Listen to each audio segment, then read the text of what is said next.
स्वागत है आपका एक और महत्वपूर्ण क्लास में। यदि आप चैनल पर पहली बार हैं तो आप इसको सब्सक्राइब करें और यदि आपने सब्सक्राइब किया है तो चैनल को लाइक कर दें। यदि आप SSC, GD, UPP, UPSI, UPTET, STET, TGT, BPSC या किसी भी एक दिवसीय परीक्षा की तैयारी कर रहे हैं जिससे हिंदी व्याकरण से संबंधित सवाल पूछे जाते हैं, तो यह वीडियो आपके लिए बहुत महत्वपूर्ण है। और आज की वीडियो वर्तनी से संबंधित है, तो चलिए शुरू करते हैं आज की क्लास। और पहला सवाल कह रहा है कि इनमें से वर्तनी की दृष्टि से शुद्ध शब्द है। तो आपको नीचे विकल्प में 4 शब्द दिख रहे हैं, उनमें बताना है कि कौन सा शब्द जो है वो वर्तनी की दृष्टि से शुद्ध है। ए लिखा है उज्ज्वल, बी उज्ज्वल, सी उज्ज्वल और डी उज्ज्वल। तो सब जगह उज्ज्वल लिखा है। बस ये है कि इसमें कौन सा उज्ज्वल जो है शुद्ध लिखा है, ये आपको बताना है। तो वर्तनी की दृष्टि से कौन सा शब्द जो है वो शुद्ध है। तो अगर वर्तनी की दृष्टि से देखा जाए तो वर्तनी की दृष्टि से विकल्प बी जो है वो आपका शुद्ध लिखा है, उज्ज्वल। ये सही है। बाकी जो भी इसमें उज्ज्वल की वर्तनी लिखी है वो सभी जो है वो अशुद्ध है। हम देखते हैं दूसरा कह रहा है कि निम्नलिखित में से शुद्ध वाक्य को पहचानिए। सवाल नंबर दूसरे में आपको शुद्ध वाक्य की पहचान करनी है। ए कह रहा है राम रोटी खाया है, बी कह रहा है राम ने रोटी खाया है, सी कह रहा है राम ने रोटी खाई है और डी कह रहा है कि राम रोटी खा लिया है। तो आपको ये बताना है कि इसमें से कौन सा वाक्य जो है वो शुद्ध लिखा हुआ है। राम रोटी खाया है शुद्ध लिखा है, राम ने रोटी खाया है शुद्ध लिखा है, या राम ने रोटी खाई है शुद्ध लिखा है, या राम रोटी खा लिया है शुद्ध लिखा है। तो अगर इसका उत्तर देखा जाए तो विकल्प सी जो है वो सही होगा, राम ने रोटी खाई है। ये इसका उत्तर सही हो जाएगा। तो दूसरे का विकल्प सी जो है वो सही होगा, राम ने रोटी खाई है। ये शुद्ध रूप इसका लिखा हुआ है। तीसरा कह रहा है कि अलौकिक का शुद्ध शब्द है। अलौकिक का शुद्ध शब्द क्या है? आपको बताना है कि अलौकिक शब्द लिखा है, तो इस अलौकिक का शुद्ध रूप क्या होता है? अलौकिक, अलौकिक, अलौकिक या अलौकिक। तो आपको बताना है कि अलौकिक जो शब्द है इसका शुद्ध रूप क्या होगा? अलौकिक होगा, अलौकिक होगा, अलौकिक होगा या अलौकिक होगा। तो अलौकिक का शुद्ध शब्द जो है वो अलौकिक होगा। तो विकल्प सी जो है वो आपका क्या होगा? शुद्ध हो जाएगा। अलौकिक शब्द होता है, अलौकिक शब्द नहीं होता है। तो विकल्प सी जो है उस सवाल नंबर तीसरे का उत्तर सही हो जाएगा। चलें, अब देखते हैं सवाल नंबर चौथा। चौथा कह रहा है कि निम्नलिखित में से सही वाक्य चुनिए। तो आपको इसमें से शुद्ध वाक्य की पहचान करनी है। ए कह रहा है श्री कृष्ण के अनेकों नाम हैं, बी कह रहा है आपका पत्र 100 धन्यवाद मिला, सी कह रहा है श्री कृष्ण के अनेक नाम हैं और डी कह रहा है बंदूक एक उपयोगी शस्त्र है। तो आपको बताना है कि इसमें से कौन सा वाक्य जो है वो सही है, अर्थात शुद्ध वाक्य की आपको पहचान करनी है चौथे में। तो इसमें जो शुद्ध वाक्य है वो विकल्प सी है, बाकी सभी के सभी जो है वो अशुद्ध लिखा है। अनेकों नहीं होता है, सौ धन्यवाद नहीं होता है और शस्त्र नहीं अस्त्र होता है, तो ये सभी गलत है। सवाल नंबर पांचवा। पांचवा में कह रहा है कि शुद्ध वाक्य चुनिए। आपको शुद्ध वाक्य का चुनाव करना है। एक कह रहा है मुरझाया हो फूल वर्षा की फुहार से अभिसिंचित होकर पुनः खिल उठा, बी कह रहा है मुरझाई हुई फूल वर्षा की फुहार से अभिसिंचित होकर पुनः खिल उठा, सी कह रहा है मुरझाया हुआ फूल वर्षा की फुहार से अभिसिंचित होकर पुनः खिल उठी और डी कह रहा है कि मुरझाया हुआ फूल वर्षा की फुहार से अभिसिंचित होकर पुनः खिल उठे। तो आपको बताना है कि इसमें से कौन सा वाक्य जो है वो शुद्ध है, सवाल नंबर पांचवे का। तो इसमें जो शुद्ध वाक्य होगा वो होगा कि मुरझाया हुआ फूल वर्षा की फुहार से अभिसिंचित होकर पुनः खिल उठा।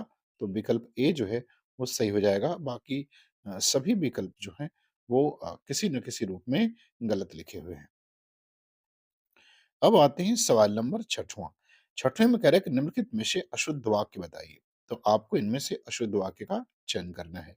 ए कह रहा है पुस्तक मेज पर रखी है, बी कच्चे तेल की कीमत घट गया है, सी यह मेरे सपनों का देश है और डी कह रहा है कि कानपुर भारत की औद्योगिक राजधानी है। आपको ये बताना है कि इसमें से कौन सा वाक्य जो है वो अशुद्ध लिखा हुआ है। पुस्तक मेज पर रखी है, कच्चे तेल की कीमत घट गया है, यह मेरे सपनों का देश है, या कानपुर भारत की औद्योगिक राजधानी है। तो आपको बताना है कि इसमें से अशुद्ध क्या है। छठवें में, तो अशुद्ध जो है वो विकल्प बी जो लिखा है ये अशुद्ध लिखा है। कच्चे तेल की कीमत घट गया नहीं है, कच्चे तेल की कीमत जो है वो घट गया है, ये इसमें क्या है अशुद्ध लिखा हुआ है। तेल की कीमतें घट गई हैं, तो ये अशुद्ध लिखा है, गया नहीं होगा। बाकी सभी जो हैं वो शुद्ध लिखे हुए हैं। ठीक है? तो विकल्प बी जो है वो सही हो जाएगा सवाल नंबर छठवें का। चलिए देखते हैं सवाल नंबर 7। सवाल नंबर 7 कह रहा है कि शुद्ध वर्तनी का चयन कीजिए। तो आपको शुद्ध वर्तनी का चयन करना है। ए कह रहा है कुमुदनी, बी कह रहा है कुमुदुनी, सी कह रहा है कुमुदिनी और डी कह रहा है कुमदुनी। तो आप बताना कि इसमें से किसकी वर्तनी जो है वो शुद्ध है, सवाल नंबर 7वें का। तो 7वें सवाल में अगर देखा जाए तो विकल्प सी जो है वो शुद्ध लिखा है, बाकी सभी के सभी जो है वो अशुद्ध लिखे हैं। अब सवाल नंबर 8वां 8वां कह रहा है हस्ताक्षेप, ये अशुद्ध है, इसका शुद्ध रूप क्या होगा? तो हस्तक्षेप का शुद्ध शब्द क्या होगा? ए कह रहा है हस्तक्षेप, बी कह रहा है हस्तक्षेप, सी हस्तक्षेप और डी हस्तक्षेप। तो आप बताना है कि इसका शुद्ध रूप जो है वो क्या होगा? शुद्ध रूप से कैसे लिखा जाएगा? सवाल नंबर 8वां, तो इसका विकल्प सी जो है वो सही हो जाएगा। हस्तक्षेप ऐसे लिखा जाता है। चलिए, बात करते हैं सवाल नंबर 9 की। सवाल नंबर 9 में क्या कह रहा है? कह रहा है कि अपने हाथ से स्वयं काम करो, वाक्य का शुद्ध रूप क्या होगा? तो अपने हाथ से स्वयं काम करो, वाक्य का शुद्ध रूप क्या होगा? 9 में आपको बताना है। अपना काम स्वयं करो, बी कह रहा है कि अपने से अपना काम करो, सी कह रहा है स्वयं को कम करो और डी कह रहा है कि हाथ से अपना काम करो। तो आपको ये बताना है कि इसका शुद्ध रूप क्या होगा? अपने हाथ से स्वयं काम करो, तो इसका शुद्ध रूप होगा अपना काम स्वयं करो। विकल्प ए जो है वो 9वें का सही हो जाएगा। सवाल नंबर 10वां कह रहा है वर्तनी की दृष्टि से कौन सा शब्द सही है? तो आपको नीचे 4 शब्द लिखे दिख रहे हैं। आपको बताना है कि वर्तनी की दृष्टि से कौन सा सही है? सन्यासी, सन्यासी, सनी सन्यासी, सन्यासी। तो आपको बताना है कि कौन सा शब्द जो है वो वर्तनी की दृष्टि से शुद्ध है, सवाल नंबर 10वें का। तो 10वें में सन्यासी विकल्प ए सही लिखा है। सम और न्यासी से मिल के बना है, संधि करेंगे तो सम और न्यासी से मिलके सन्यासी बना है, तो 10वें का ए विकल्प सही हो जाएगा। अब बात करते हैं सवाल नंबर 11 की। 11 में कह रहे कि ए हेतुकी का शुद्ध रूप क्या है? तो ए हेतुकी जो लिखा है ना, अहेतुकी, इसका शुद्ध रूप बताना है। वर्तनी की दृष्टि से अशुद्ध है, तो इसका शुद्ध क्या होगा? ए कह रहा है अहितकी, बी अहेतुकी, सी बेतुकी और डी अभितुकी। तो आपको बताना है कि अहेतुकी का शुद्ध रूप क्या होगा? तो अहेतुकी का शुद्ध रूप अहेतुकी होता है। विकल्प बी सही हो जाएगा 11 का। सवाल नंबर 12 में कह रहा है कि वर्तनी की दृष्टि से इनमें से अशुद्ध शब्द है। आपको बताना है कि इनमें से वर्तनी की दृष्टि से कौन सा शब्द जो है वो अशुद्ध है, सवाल नंबर 12 का। ए कह रहा है यानी, बी यानी, सी सूची और डी शुष्क। तो आपको बताना है कि वर्तनी की दृष्टि से इनमें से कौन सा शब्द जो है वो अशुद्ध लिखा हुआ है। तो अगर इसमें देखा जाए 12 नंबर सवाल में, तो जो अशुद्ध लिखा है वो विकल्प ए अशुद्ध लिखा है। बाकी सभी के सभी जो है वो सही लिखे हैं, यानी सूची और शुष्क ये तीनों सही हैं। ए विकल्प जो है वो अशुद्ध लिखा हुआ है। चलें, अब देखते हैं सवाल नंबर 13 में कह रहा है कि वर्तनी की दृष्टि से निम्नलिखित में से शुद्ध शब्द है। तो इसमें भी आपको शुद्ध बताना है। ए कह रहा है उपर्युक्त, बी उपर्युक्त, उपरयुक्त, सी कह रहा है उपरयुक्त और डी कह रहा है उपरोक्त। तो आपको बताना है कि वर्तनी के दृष्टि में से कौन सा शब्द जो है इसमें वो शुद्ध लिखा है, सवाल नंबर 13 में। तो उपर्युक्त शब्द जो है वो शुद्ध लिखा है। उपर्युक्त शब्द विकल्प ए जो है उपर्युक्त शब्द लिखा है, ये शुद्ध है। बाकी सभी के सभी जो है ये गलत लिखे हुए हैं। सवाल नंबर 14 14 कह रहा है कि निम्नलिखित वाक्यों में से कौन सा वाक्य अशुद्ध है? तो आपको 14 में बताना है कि कौन सा वाक्य अशुद्ध लिखा है। एक कह रहा है शास्त्री जी की मृत्यु से हमें बड़ा दुख हुआ। सी कह रहा है मुझसे यह काम संभव नहीं। बी कह रहा है कि यह मुझसे काम संभव नहीं। डी सी कह रहा है कि प्रायः ऐसे अवसर आते हैं जिसमें लोगों को अपना मत बदलना पड़ता है और डी कह रहा है किसी आदमी को कानपुर भेज दो। तो आपको ये बताना है कि इसमें से कौन सा वाक्य जो है वो अशुद्ध लिखा हुआ है। तो इसमें ए विकल्प जो है वो आपका अशुद्ध लिखा है। शास्त्री जी की मृत्यु से हमें बड़ा दुःख हुआ, नहीं बड़ा खेद होता है, दुःख नहीं प्रयोग होगा यहाँ, यहाँ जगह पर खेद प्रकट करते हैं हम, तो दुःख नहीं होगा, तो ये अशुद्ध है विकल्प ए, बाकी सभी जो हैं वो शुद्ध है 14 में। अब आते हैं सवाल नंबर 15 में। 15 में कह रहा है कि दिए गए विकल्पों में से शुद्ध वर्तनी वाला शब्द है। तो आपको शुद्ध वर्तनी इसमें बताने कौन-सा होगा? ए संशय में दोनों जो है वो तालव्य श लिखा है। बी में संशय लिखा है दंत स और एक जो है आधे श के साथ लिखा है। सी भी संशय लिखा है और डी भी संशय लिखा है। तो आपको ये बताना है कि इसमें से कौन-सा संशय जो है वो सही लिखा हुआ है, सवाल नंबर 15 में। तो जो विकल्प डी में संशय लिखा है ये शुद्ध है, बाकी सभी जो है ये लिखने का ढंग अशुद्ध है। अब सवाल नंबर 16। 16 में कह रहे हैं कि दिए गए विकल्पों में से शुद्ध वर्तनी वाला शब्द कौन-सा है? तो आप बताना कि कौन-सा शब्द जो है वो शुद्ध है। तो दृश्य शब्द लिखा है, पहला दृश्य, दूसरा विदृश्य, तीसरा लिखा है सी दृश्य और डी लिखा है दृश्य। तो आपको बताना है कि इसमें से दृश्य जो शब्द लिखा है वो कौन-सा दृश्य सही होगा? विकल्प ए, बी, सी और डी में से। तो 16 में जो सही होगा वो विकल्प बी सही हो जाएगा, दृश्य शब्द होता है, तो बी विकल्प सही होगा 16 का। अब बात करते हैं हम लोग सवाल नंबर 17 की। 17 में कह रहे हैं कि दिए गए विकल्पों में से शुद्ध वर्तनी वाला शब्द छांटिए। तो इसमें से भी आपको शुद्ध छांटना है। ए कह रहा है औद्योगिक, बी औद्योगिक, सी औद्योगिक और डी औद्योगिक। तो आपको बताना है कि कौन-सा जो है इसमें शुद्ध शब्द लिखा हुआ है। औद्योगिक होता है, औद्योगिक होता है, उद्योगिक होता है या औद्योगिक होता है। तो बताना है कि 17 नंबर में कौन-सा शब्द जो है वो शुद्ध लिखा है। तो शुद्ध शब्द होता है उद्योग में इक प्रत्यय लगा करके, तो औद्योगिक बनता है। विकल्प बी जो है वो आपका करेक्ट आंसर हो जाएगा। सवाल नंबर 18, निम्नलिखित वाक्यों में से अशुद्ध वाक्य का चयन कीजिए। तो आपको इसमें से अशुद्ध वाक्य का चयन करना है। ए कह रहा है मैंने अपने लिए शहर की अच्छी होटल से खाना मंगवाया है। बी कह रहा है हेमा मुझसे प्यार करती है। सी कह रहा है कि श्रीमद् भगवत गीता अच्छी पुस्तक है और डी कह रहा है संजय देखने में सुंदर लगता है। आप बताना कि कौन सा वाक्य जो है इसमें से अशुद्ध है। तो अशुद्ध वाक्य विकल्प ए है, अच्छी होटल नहीं, अच्छे होटल से खाना मंगवाया, अच्छी शब्द का प्रयोग नहीं होगा, ये गलत है।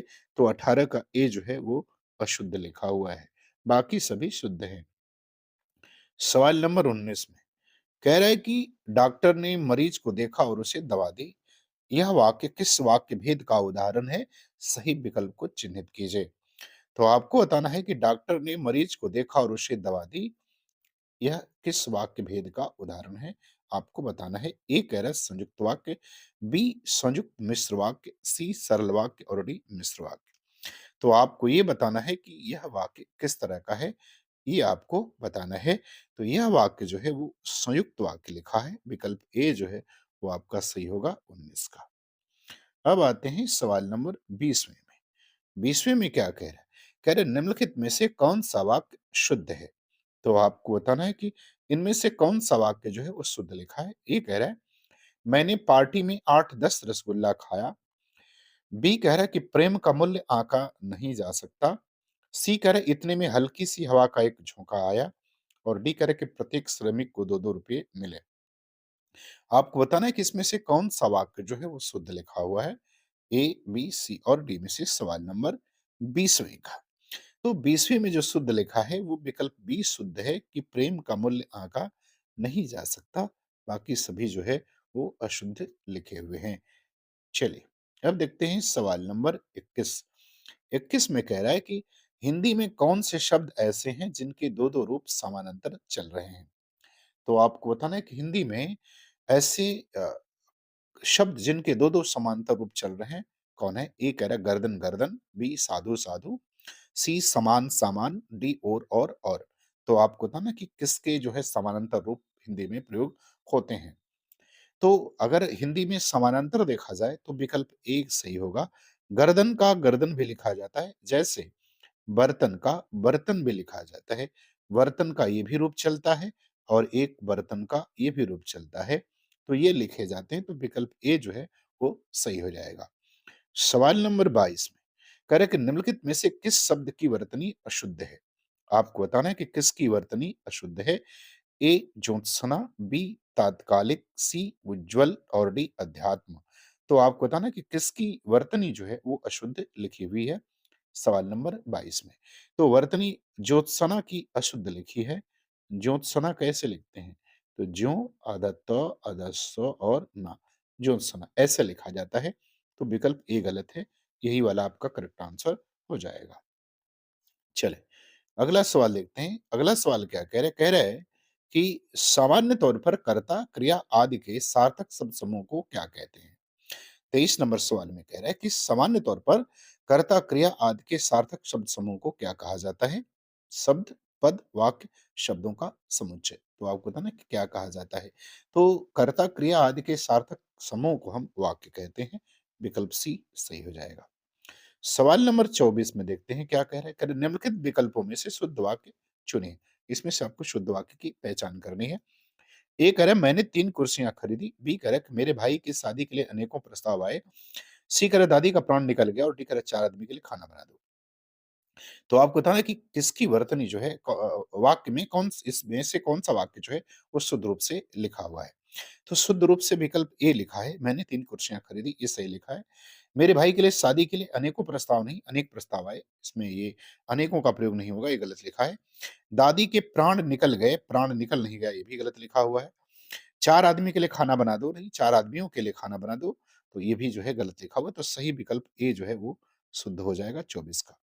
चले, अब देखते हैं सवाल नंबर 25 में। 25 में क्या कह रहा है? कह रहा है कि निम्नलिखित विकल्पों में से शब्द की शुद्ध वर्तनी वाले शब्द का चुनाव करना है। तो आपको बताऊँ नीचे जो विकल्प लिखे हैं, इसमें से किस शब्द की वर्तनी जो है वो शुद्ध है?